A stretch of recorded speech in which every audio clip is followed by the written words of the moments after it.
Indonesia dikenal sebagai negara yang memiliki keberagaman suku, bahasa, budaya, dan kebiasaan.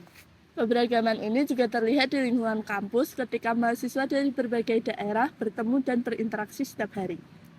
Dalam reportase kali ini, kita akan melihat bagaimana mahasiswa Sulawesi, Jawa, dan juga Maluku akan berinteraksi lintas budaya di lingkungan kampus.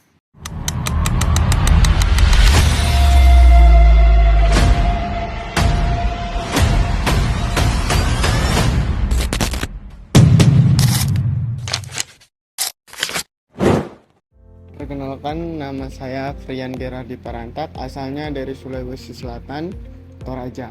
Nama aku Kenan Ibel Mandita, bisa dipanggil Kenan atau Ibel.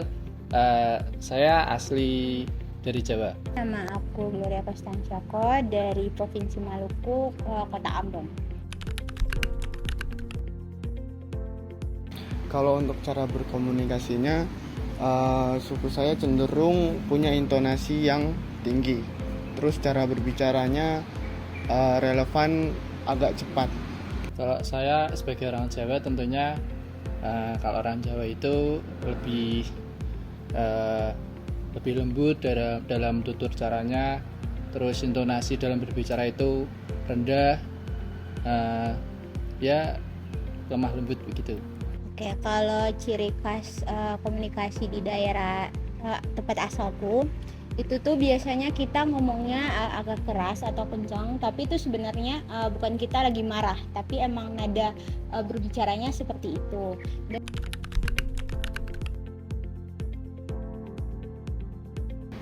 Yang paling berbeda bagi saya itu ada di intonasi dan cara bicara teman-teman yang ada di Salatiga. Kalau perbedaan yang paling mencolok itu dari cara bicaranya, intonasi. Hal pertama tuh pasti cara berbicaranya. Kalau itu pernah, waktu awal aku baru masuk kuliah, waktu pertama datang ke Salatiga. Waktu itu lagi kegiatan OMB, teman satu kelompok aku ngomongnya pakai bahasa Jawa, nanyain jam ke aku, sedangkan aku nggak tahu bahasa Jawa, jadi aku jawabnya cuman hahaha, sampai akhirnya aku bilang ke teman aku nggak bisa bahasa Jawa. Pernah. Yang pertama ya tadi kayak misal dari suku Papua atau suku Batak terkenal dengan cara intonasinya itu tinggi, jadi aku gak bisa bedain. Terus yang kedua itu kadang aku nemu beberapa suku yang kalau berbicara itu sangat cepat banget, jadi aku susah nangkep orang ini tuh bicara apa. Jadi itu sih. Pasti pernah, karena waktu itu contohnya aja, kan biasanya teman-teman di sini yang kebanyakan teman tuh ada yang dari Jawa, ada yang dari Kalimantan, nah gitu. Biasanya mereka kalau ngomong sesama kayak Jawa, kadang aku nggak ngerti, kayak mereka bercandanya apa, aku nggak masuk dan nggak paham, biasanya gitu sih. Caranya dengan banyak berinteraksi sama teman-teman dari yang berbeda budaya. Kalau saya menyesuaikan diri itu yang pasti aku belajar bahasa Indonesia dengan baik dan benar, karena bahasa Indonesia itu bahasa nasional, sehingga nanti ketika kita berkomunikasi dengan orang dengan suku yang berbeda, dengan kultur yang berbeda, saya menjembataninya dengan bahasa Indonesia.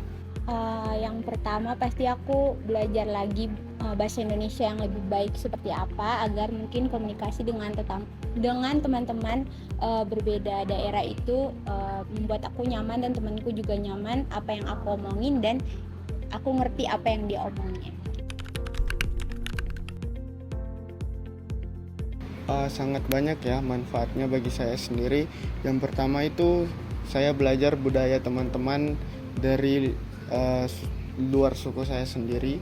Terus bagaimana cara teman-teman dari luar suku saya berkomunikasi seperti apa. Kalau menurut saya komunikasi lintas budaya itu penting, soalnya untuk mengurangi kesalahpahaman, terus kita juga bisa tahu bisa menumbuhkan kerjasama yang baik dengan komunikasi yang baik, itu akan menjadi kualitas pertemanan yang baik. Manfaatnya aku jadi paham kayak dari teman-teman yang di luar Jawa gitu, aku bisa paham kayak bahasa mereka tuh gimana. Terus di sini juga aku belajar bahasa Jawa tuh seperti apa gitu-gitu. Jadi lebih mengetahui sih bahasa-bahasa di sini tuh seperti apa gitu. Dari reportase ini dapat disimpulkan bahwa perbedaan budaya bukanlah penghalang dalam berkomunikasi. Justru melalui komunikasi lintas budaya, mahasiswa dapat belajar memahami dan menghargai perbedaan. Semoga keberagaman di lingkungan kampus dapat terus menjadi kekuatan untuk menciptakan hubungan sosial yang harmonis. Terima kasih.